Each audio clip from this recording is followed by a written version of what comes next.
Better safe than sorry. chombosanGetty by Abigail BeallWould. You ride in a car that was prepared to kill you. An ethical knob could let the owners of self-driving cars choose their car's ethical setting. You could set the car to sacrifice you for the survival of others, or even to always sacrifice others to save you.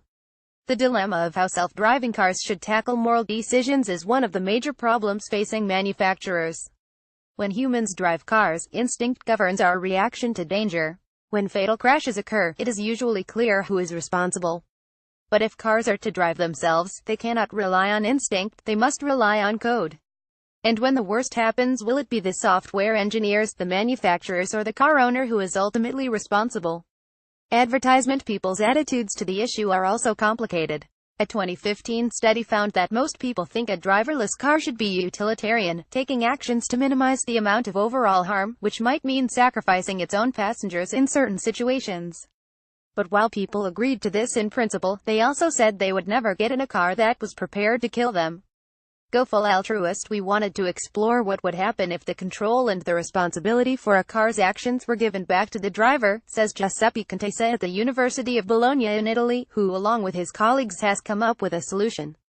The team have designed a dial that will switch a car's setting from full altruist to full egoist, with the middle setting being impartial. They think their ethical knob would work not only for self-driving cars, but for all areas of industry that are becoming increasingly autonomous.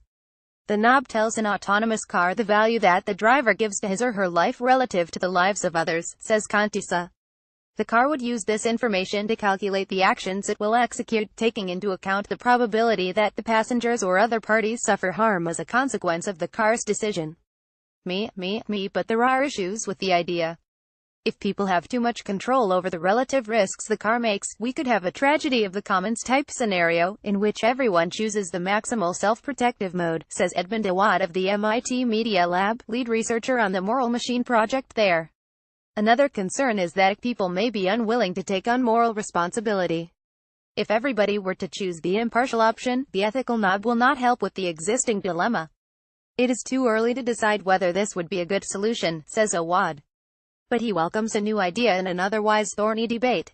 Journal reference Artificial Intelligence and Law, doi 10.1007s105060179211z. More on these topics. Cars. Driverless cars ethics.